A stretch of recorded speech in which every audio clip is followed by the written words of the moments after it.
Hello everyone, and welcome to our post-recap session on our recent educational meeting for gender-based medicine.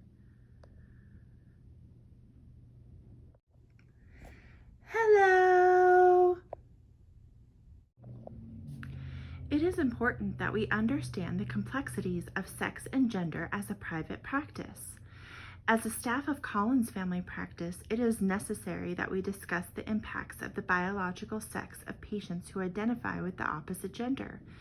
To further make our understanding from our educational meeting, I'd like to ask some questions to ensure that each of you have a clear understanding of what we just learned. Tim, do you know the differences between sex and gender? Gender is based on individuals' features and roles that are socially created for that gender. Gender is also how a person is perceived by their culture or society.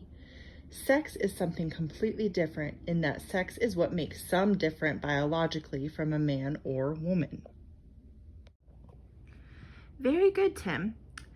Now, with there being biological and behavioral differences between males and females that are crucial to providing adequate care by our staff, Haley, what different types of challenges may present when treating a patient that may be biologically female but identifies as a man? I think the biggest obstacle may be that of charting. While the patient in question may have been born a female but is now male, his health records may still reflect his name as being female. The patient history may be skewed or have holes where the charts weren't combined post-surgery, or official changes of gender weren't made. Great answer, Haley. How else might the challenges of providing care for a transgender individual affect us at our private practice? Kaylee? I suppose the fact that there is hesitancy on the transgender patient's side. The patient may not have had recent care due to the stigma of their gender status or reassignment. Certain patients may be undergoing hormonal therapy, possible plastic surgery on their face and or breast, chest. It's important for us to be aware of this and treat the patient without bias. Very thoughtful answer, Kaylee.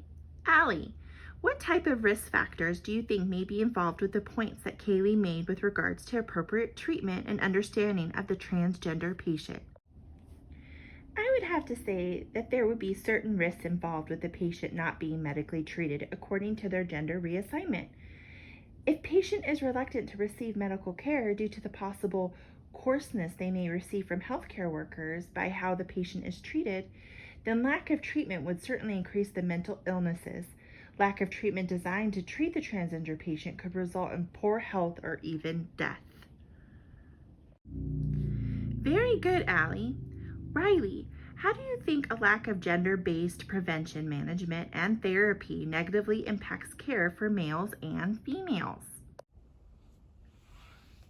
I think that the lack of gender-based prevention negatively impacts healthcare. This happens because there is a lack of education in this area.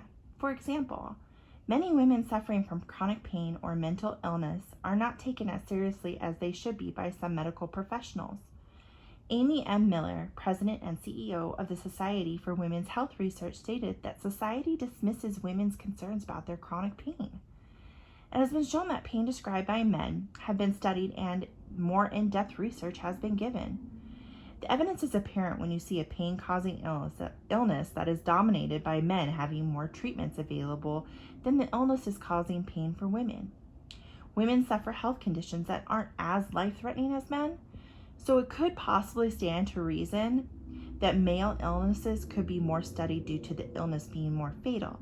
But women still have illnesses but they're just more acute. Gallbladder issues, arthritis, asthma, thyroid disorders, and etc. If healthcare workers don't understand how this negatively impacts patients, then how is there supposed to be any type of change? Furthermore, according to the National Library of Medicine, National Institutes of Health, an article by Catherine E. Ross, Ryan K. Masters, and Robert A. Hummer called Education and the Gender Gaps in Health and Mortality states that the well-educated have have better health and lower mortality as a direct result of education and indirectly by way of employment and income.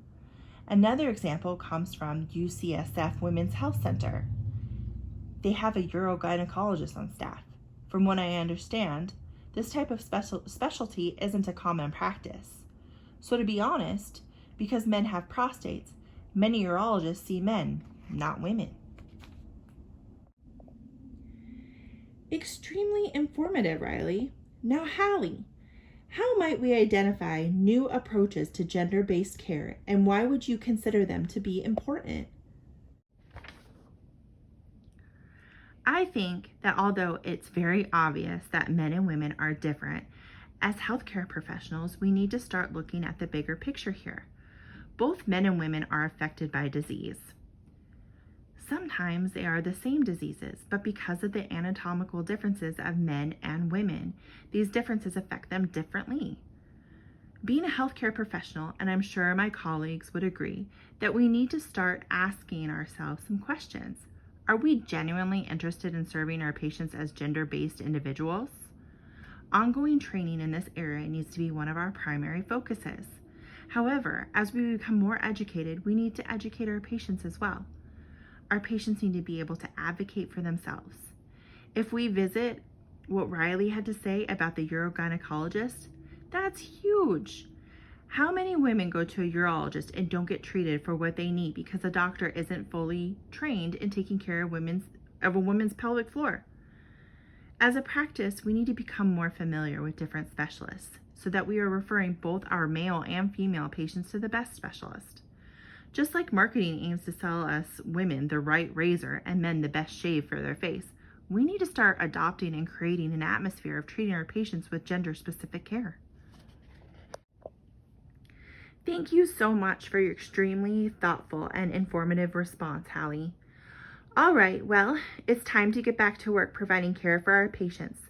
Let's all take a moment to be intentional about how we provide care for our patients based on this meeting today. Have a great day, everyone.